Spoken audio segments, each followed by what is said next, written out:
படத்தில் நான் ஒரு ஆர்கியாலஜிஸ்டோட கேரக்டர் பண்ணியிருக்கேன். அண்ட் அந்த கேரக்டரோட பேர் தமிழ். ஸோ அதுவும் எனக்கு வந்து ரொம்ப பெருமையான ஒரு விஷயம்.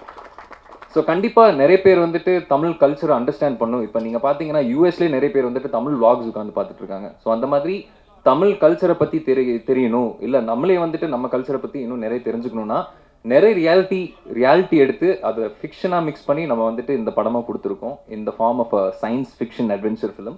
ஒரு சில விஷயங்கள் வந்து காம்ப்ரமைஸே ஆகாமல் எடுக்கக்கூடிய ஒரு படம் இதுதான்.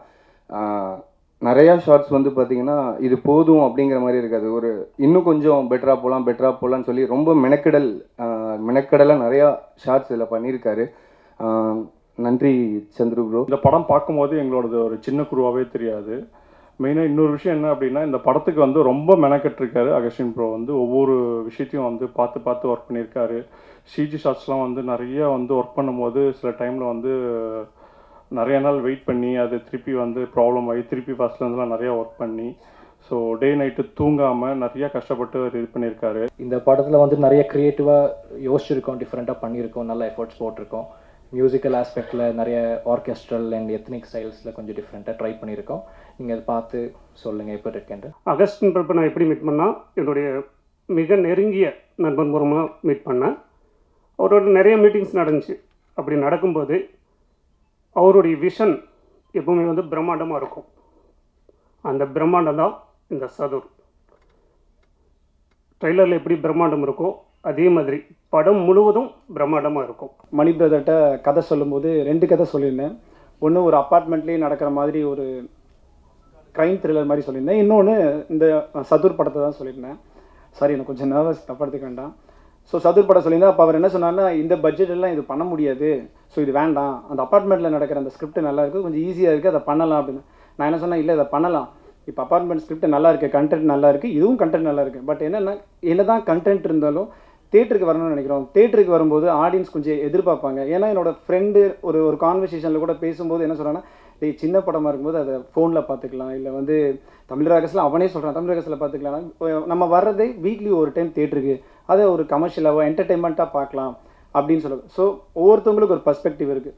கண்டென்ட் இருக்கிற சமயத்தில் அட் சேம் டைம் கொஞ்சம் விஷுவலாக சம்திங் புதுசாக ஏதாவது ஆடியன்ஸ் எதிர்பார்க்குறாங்க. ஸோ அந்த மாதிரி நம்ம கொடுக்கலாம். இது என்னோடய பெர்ஸ்பெக்டிவ், எதுவும் யாரும் தப்பாக எடுக்க வேண்டாம். ஸோ அதுதான் அவர்கிட்ட நான் சொன்னேன், இந்த மாதிரி பண்ணலாம், நம்ம தேட்டருக்கு வர வைக்கிறேன்னு நினச்சா மட்டும் பத்தாது, ஏதாவது சம்திங் டிஃப்ரெண்ட்டாகவும் பிரம்மாண்டமாக ஏதாவது பண்ணலாம். ஆனால் பட்ஜெட்டில் ஒரு பட்ஜெட் சொல்லியிருந்தேன், அவர் நல்ல பட்ஜெட் கொடுத்தாரு. பட் இருந்தாலும் நம்ம நினச்சதை அதை கொண்டு வரணும் அப்படின்னு சொல்லி ஒரு பைலட் மாதிரி எடுத்தேன். அந்த பைலட் எடுத்து அவர்கிட்ட காட்டும்போது அவர் கான்ஃபிடென்ட் ஆகிட்டார். ட்ரெய்லர் நீங்கள் பார்த்துருப்பீங்க, பிரம்மாண்டமாக இருக்குது ஆக்சுவலி. ஸோ அதுக்கு கிரெடிட் அஃப்கோர்ஸ் டைரக்டர் தான் சேரும். நார்மலாக ஷூட்டிங்கில் பார்க்குற விஷயத்துக்கும் அந்த எடிட்டிங் தென் விஎஃப்எக்ஸ் எல்லாம் போய் அது ரொம்ப பயங்கரமாக இருக்குது, பிரம்மாண்டமாக இருக்குது. நான் வந்து லேப்டாப்பில் ஓப்பன் பண்ணி அந்த ட்ரெய்லர் பார்த்தோன்னே நான் அசந்துட்டேன். என்னடா ஏதோ ஒரு சின்ன படம், ஏதோ ஒரு இது பண்ணுறான்னு நினச்சா இவ்வளோ மேஜிக்கலாக நிறைய விஷயங்கள், ஹிஸ்டாரிக்கல் விஷயங்கள், கான்டெம்பரரி விஷயங்கள், இப்படி பல விஷயங்களை ஒருங்கிணைச்சு ஒரு அருமையான ஒரு ட்ரெய்லரை, ஒரு பட்ஜெட் கன்ஸ்டன்ஸ் இருக்கிற படம். ஏன்னா புது ஆர்டிஸ்ட் வச்சு ஒரு படம் பண்ணும்போது, புது இயக்குனர், புது ஆர்டிஸ்ட் வரும்போது மணிகண்டன் சார் உண்மையிலே உங்களை வாழ்த்தணும்.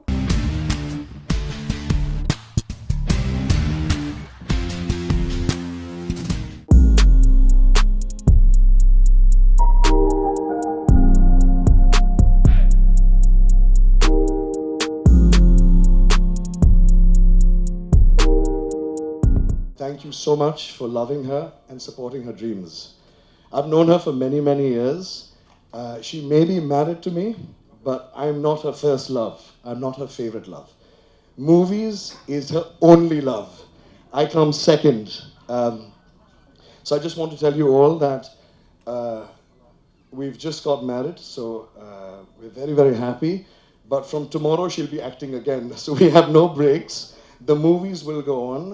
And Sanat Kumar and myself support my wife 100%.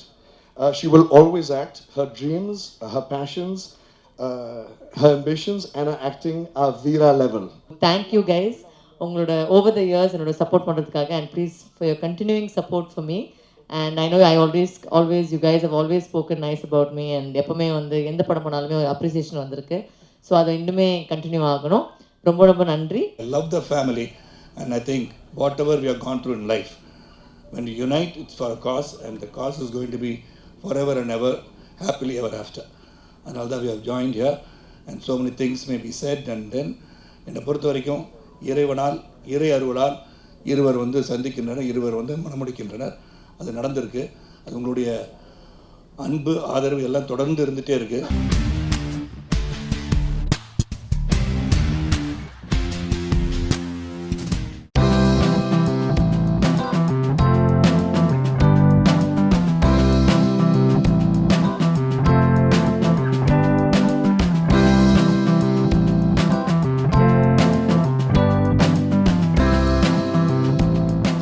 இசையமைப்பாளர் குறிப்பாக சொல்லணும் அமராசிவி சார்.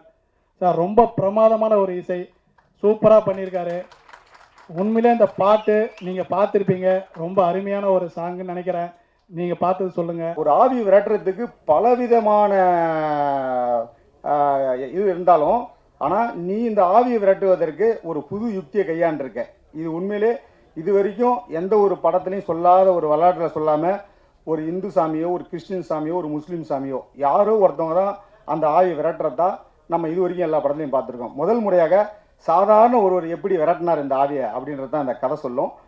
அந்த கதையை பார்த்த உடனே நீ ஒரு புது வித்தியாசமாக ஒன்று சொன்னேன்னு சொல்லிட்டு இந்த படத்தை எங்களுக்கு திரைக்கு வெளியிட வந்த அஜய் ஃபேக்டரி உரிமையாளர்களுக்கு நான் நன்றி தெரிவித்துக் கொள்கிறேன்.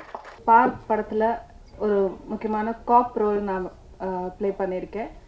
இந்த வாய்ப்பை எனக்கு கொடுத்த இயக்குனருக்கும் தயாரிப்பாளருக்கும் என்னோட நன்றியை தெரிவிச்சுக்கிறேன். இந்த படத்தில் ஹீரோ ஹீரோயின் வந்து ரொம்ப போட்டி போட்டு நடிச்சிருக்காங்க. படம் பார்த்தீங்கன்னா தெரியும். பேயாக நடிக்கும்போது இடையில காமெடி வரும், சிரிக்கணும், அழுகணும், கோவம் ஒரு எல்லாமே அந்த டிரான்ஸ்ஃபர்மேஷனை வந்து ஒரு லாங்குவேஜில் பேசி நடித்தா பரவாயில்ல, பேய் வேறு லாங்குவேஜில் பேசும், அவங்க வேறு லாங்குவேஜ். ஸோ அந்த லாங்குவேஜையும் கரெக்டாக கேட்ச் பண்ணி ரெண்டு பேரும் ரொம்ப போட்டி போட்டு நல்லா நடிச்சிருக்காங்க. ஒரு காமெடிக்கு ஸ்பேஸ் கொடுத்த என்னோட டைரக்டர், அவருக்கு வந்து ரொம்ப நன்றி. ஒரு அருமையான மனிதர், வள்ளலார் வழியில் வரக்கூடிய ஒரு மனிதர். அவ்வளவு ரொம்ப கஷ்டப்பட்டு, ஏன்னா ஒரு இயக்குனருக்கு படம் கிடைக்கிறது பெரிய விஷயம். அப்படி கிடச்சி ரொம்ப டிரைவராக இருந்து, சினிமாவில் இண்டஸ்ட்ரியில் டிரைவராக இருந்து, இப்போது ஒரு அசினேட்டராக மாறி அப்புறம் அசோசியேட்டாக மாறி ரொம்ப போராடி இந்த படத்தை வந்து அவருக்கு கிடச்சிருக்கு. இந்த இடத்துல நான் ஐயப்பன் சாருக்கு தேங்க்ஸ் சொல்லணும்னு விரும்புகிறேன். ஏன்னா அவரால் தான் நான் இந்த ஃபிலிமுக்கு வந்தேன். So thanks to Ayyappan sir and other cast எல்லாருக்குமே பெரிய தேங்க்ஸ். நான் சொல்லணும்னு நினச்சது எல்லாமே முருகன் சார் சொல்லிட்டாரு. So I will make it short. And Thaman, thank you for being there all time. I have got a lifetime friendship அப்படின்னு சொல்லலாம். So thank you so much for that. Thank you. கண்டிப்பாக எல்லோரும் படம் பார்த்து சப்போர்ட் பண்ணுவீங்கன்னு நினைக்கிறேன். வெளியிட்ட ஒரு 3 டேஸ்லேயே வந்து ட்ரெய்லர் வந்து லேக்ஸ் கணக்கில் போயிருக்கு, வியூஸ் போயிருக்கு. அதே மாதிரி பாடல்களும் இன்றைக்கி ரிலீஸ் பண்ண இன்றைக்கி லிரிக் வீடியோ அது கூட ரொம்ப நல்லா போயிட்டுருக்கு. ரொம்ப ஒரு குறுகிய காலத்தில் ஒரு அருமையான ப்ராஜெக்ட் இதில் வந்து உருவாகிருக்கு. இதில் ஒர்க் பண்ண அத்தனை டெக்னீஷியனுக்கும் நிறைய தெரிவிச்சுக்கிறேன். படத்தில் எங்க கூட நடித்த பிளாக் பாண்டி அவரும், அதுக்கப்புறம் ரொம்ப நாள் சிங்கமொழி அண்ணனோட கிட்டத்தட்ட 10 வருஷம் ஆச்சு அண்ணனோட நடிச்சு. அண்ட் அவர் அப்புறம் டெக்னீஷியன்ஸ் ஸ்வேதா அண்ட் ரஞ்சனா அவர்கள், அப்புறம் மற்ற நடிகர்கள் அத்தனை பேருக்கும் ரொம்ப நன்றி. இந்த படம் வந்து ஒரு நல்ல ஒரு எக்ஸ்பீரியன்ஸ் எனக்கு. ஏன்னா இந்த படமும் சரி ஒரு நொடியும் சரி சைமல்டேனியஸாக ஷூட் பண்ணோம். ஸோ அதனால் ஒரு நொடியில் வந்து நீங்கள் பார்த்த அந்த பருதியில மாறன் கேரக்டர் இந்த படத்தில் மித்திரன் கேரக்டருக்கு கொஞ்சம் கூட சம்மந்தமே இருக்காது. ஸோ அதுக்கு ப்ராபப்ளி அந்த எவ்ரி ஸ்கெடியூல் வந்து ஒரு வாரம் கேப் தான் இருந்திருக்கும். ஸோ அந்த என்னென்னா லைட்டாக அந்த தாடி வளர்கிறதுக்கு மட்டும்தான் டைம். ஸோ அது வந்து என்னோட பெஸ்ட்டாக என்ன பண்ண முடியும் நடிப்பு ரீதியாக, ஸோ அந்த பாதிப்பு இல்லாமல் என்னால் எவ்வளோ தூரம் இந்த கேரக்டருக்கு பண்ண முடியுன்றதை நான் பண்ணியிருக்கேன். அதே மாதிரி எல்லாருமே வந்து இண்டிவிஜுவலாக லெட் பி ஃபைட் மாஸ்டராக இருக்கட்டும், டான்ஸ் மாஸ்டர் அமராசிவியாக இருக்கட்டும், அப்புறம் முக்கியமாக கேமராமேன் வந்து இந்த படம் பொறுத்த வரைக்கும் ரைட் ஃப்ரம் த பிகினிங் இப்போ வரைக்கும் இந்த எடிட்டிங்கில் இருந்து இதில் மியூசிக் ஆர்ஆர்ல இருந்து எல்லாத்துலேயுமே வந்து அவரோட பங்கு மிகப்பெரிய பங்கு. தமன் யாருங்கிறீங்க? அவன் பெரிய ஒரு ஏர்லைன்ஸில் ஒரு 10 இயர்ஸ்க்கு பேக்கே அவன் 4 லட்ச ரூபா 5 லட்ச ரூபா சம்பளம் வாங்கக்கூடிய ஒரு பையன் தம்பி. அப்பயே 10 இயர்ஸ்க்கு முன்னாடி அவன் அவ்வளோ பெரிய போஸ்ட்டில் இருந்த பையன், பெரிய போஸ்ட்டில் இருந்தாப்புல ஏர்லைன்ஸில், ஃபாரினில், எமிரேட்ஸில். அதெல்லாம் வேணாம்ட்டு இங்கே வந்து உட்காந்து பண்ணிக்கிட்டே இருக்கார். திடீர்னு பார்க்குறேன் ஒரு சீரியலில் லீடாக பண்ணுறாரு. திடீர்னு பார்க்குறேன், என்ன தம்பி எங்கடா இருக்கு அப்படின்னா, ஒரு நொடின்னு ஒரு படம் பார்க்குறாரு. அதுக்கப்புறம் பார்க்கேன் பார்க்கில் பறக்க வர்றாரு. உனக்கு இந்த சினிமா கண்டிப்பாக செய்யும்ப்பா, நீ கவலையப்பட.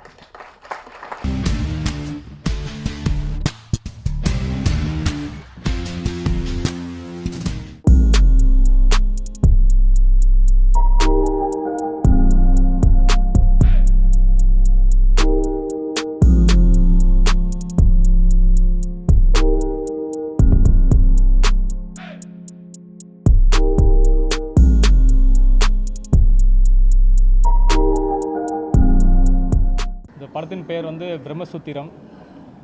24 டாட்ஸும் என்எஸ்எல் கிரியேஷன்ஸும் இணைந்து வழங்குது. இதில் நான் டேரக்டராக பண்ணுறேன். இது என்னோடய ஃபஸ்ட் மூவி. இந்த மூவி என்னென்னா, இது ஒரு ஹாரர் சப்ஜெக்ட்டு, ஒரு பேய் சப்ஜெக்ட்டு. இது ஃப்ளாஷ்பேக் இல்லாமல் ஃபஸ்ட் டைம் வந்து நம்ம ஒரு முயற்சி பண்ணியிருக்கோம். ஃப்ளாஷ்பேக் இல்லாமல் ஒரு பேய் படம்ன்றது வந்து ஒரு புதுமையான விஷயம். இது ஒன் டேயில் நடக்கிற மாதிரி ஒரு ஸ்கிரிப்டு. இது அறிமுக நாயனா நம்ம மனிஷும் இன்னொரு புதுமுகம் நடிக்கிறாங்க. ஹீரோயின் வந்து ரெஜினா, இன்னொன்று வந்து அஞ்சலின்னு சொல்லி ஒரு கேரக்டர். என்னுடைய பேர் மனிஷ். இது என்னுடைய முதல் படம். Director sir mister Nirmal sir direct பண்ணுறாரு. கதை ரொம்ப சூப்பராக வந்திருக்கு. இது வரைக்கும் இந்த கான்செப்டில் எடுக்கலை, அதான் உண்மை. எல்லோரும் சொல்லுவாங்க, பட் அது உண்மை தான். ஃப்ளாஷ்பேக் இல்லாத ஒரு ஸ்கிரிப்டு, எப்படி ஒரு பேய் படத்தில் ஃப்ளாஷ்பேக்கே இல்லாமல் எடுக்க முடியும் அப்படிங்கிறத இந்த படம் உங்களுக்கு காட்டும். படம் ரொம்ப அருமையாக வரும்னு எங்களுக்கு நம்பிக்கை இருக்குது. ஏன்னா ஸ்கிரிப்டே அவ்வளோ சூப்பராக இருக்குது. இந்த படத்தில் வந்து நான் ஒரு காமெடி ரோல் பண்ணுறேன். நல்ல ரோல், நல்லாயிருக்கும். காமெடியே வில்லனாகவும் பண்ணுறேன். இந்த படத்தில் ஒரு டிஃப்ரெண்ட்டாக இருக்கும் கேரக்டரு. கண்டிப்பாக நீங்கள் திரையில் பார்ப்பீங்க. இந்த படத்தை எப்படியாவது நீங்கள் மக்கள் கூட கொண்டு சேர்த்துங்க. ஃப்ளாஷ்பேக் இல்லாமல் இப்போ எடுக்கிற இந்த முதல் பேய் படம், எல்லா படத்துக்குமே ஒரு ஃப்ளாஷ்பேக் இருக்கும். எப்படி அவங்க பேயானாங்க, எப்படி வருவாங்க, அப்படியெல்லாம். இந்த படத்தில் அந்த மாதிரி இல்லை. ரொம்ப ஃப்ளாஷ்பேக் இல்லாமல் படம். நீங்கள் எல்லாரும் அன்னைவரும் வந்து எங்களுக்கு கை கொடுக்கணும். நிர்மல்குமார் டைரக்ஷன் மட்டும் பண்ணவில்லை, இசையும் ஆகிக்கிறார். அவருடைய இசை தான் இந்த படத்தின் உயிரோட்டமாக இருக்கிறது. இதில் மனிஷ் அன்பு தம்பி கதையின் நாயகனாக அறிமுகமாகிறார். நான் இதில் தயாரிப்பாளர். என்னோட இது ஒரு கூட்டு முயற்சி. பிரம்மசூத்திரன்றது அந்த டைட்டிலே நம்ம ஒரு விஷயத்தை யோசிச்சிருப்போம். ஆனால் அது இல்லைன்றது அந்த டைட்டிலோட விளக்கமே பின்னாடி சார் சொல்லுவார், டைரக்டர் சார். நிறைய விஷயங்கள் இதில் இருக்குது. ஃப்ளாஷ்பேக் இல்லைன்றதே ஒரு வித்தியாசமான விஷயங்கள் தான். தேடி பார்த்தா எங்கேயும் ஹாலிவுட்டில் கூட அந்த மாதிரி இருக்கானா யோசித்து பார்க்குற மாதிரி இருக்குது. நீங்கள் பேய் படம் அப்படின்னும் போது எல்லாமே ஒரே ஜானரில் தான் இருக்கும். பேய் படம்னா இப்படி தான் ஒரு ஜானரில் இருக்கும்னு நினச்சிட்டு நீங்கள் வந்து பார்ப்பீங்க. பட் ஆனால் இது அப்படி இருக்காது. கண்டிப்பாக உங்களுக்கு ஒரு டிஃப்ரெண்ட் ஃபீலிங் கொடுக்கும். நீங்கள் போகும்போது என்னடா இது இந்த படம்ப்பா வேறு மாதிரி எடுத்திருக்காங்களே அப்படின்ற மாதிரி நீங்கள் யோசிக்கிற மாதிரி கண்டிப்பாக இருக்கும். சார் ஜஸ்ட் ஸ்டோரியோட இன்டென்ஷனோட சொன்ன உடனே அதோட இன்டெகிரிட்டி பயங்கரமாக இருந்தது, வித்தியாசமாக இருந்தது. நம்ம பண்ணலாமா, பண்ண முடியுமா அப்படின்னு கேட்டேன். ஆடிஷன்லாம் அட்டென்ட் பண்ணி தென் இந்த மூவியில் ஜாயின் பண்ணோம்.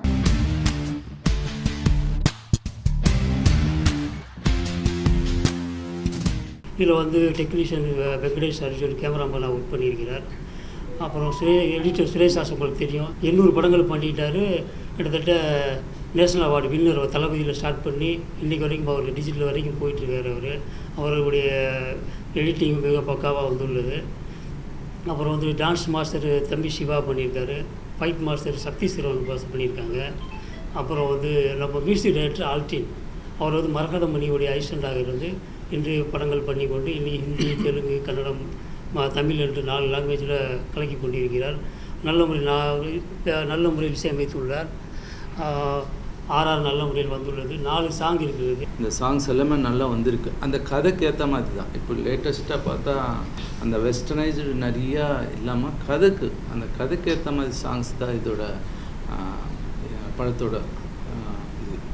ஸோ சாங்ஸ் எல்லாமே நல்லா வந்திருக்கு. இந்த படம் வந்து நல்ல கிராமத்து கதையாக இருக்குது. எல்லோரும் தேட்டரில் பாருங்கள்.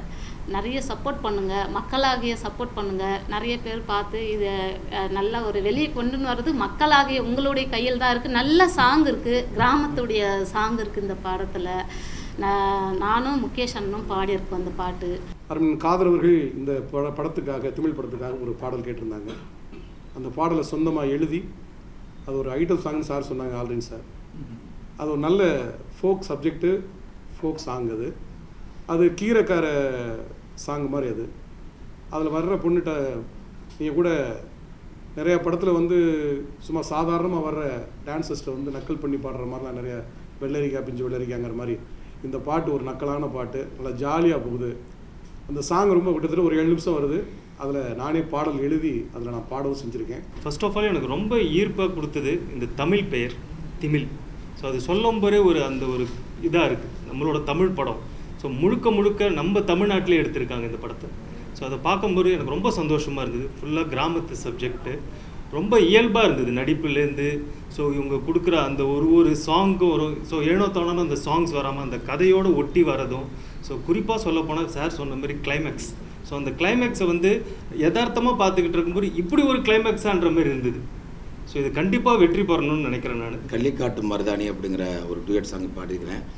எல்லா பாட்டுமே எனக்கு பிடிக்கும். என்ன காரணம்னா அந்த சாங் ஃபுல்லாகவே சார் கூட இருந்து ட்ராக் நான் தான் பாடினது, அதனால் எல்லாமே பிடிக்கும். அதில் நான் பாடின பாட்டும் கொஞ்சம் எனக்கும் பிடிக்கும்.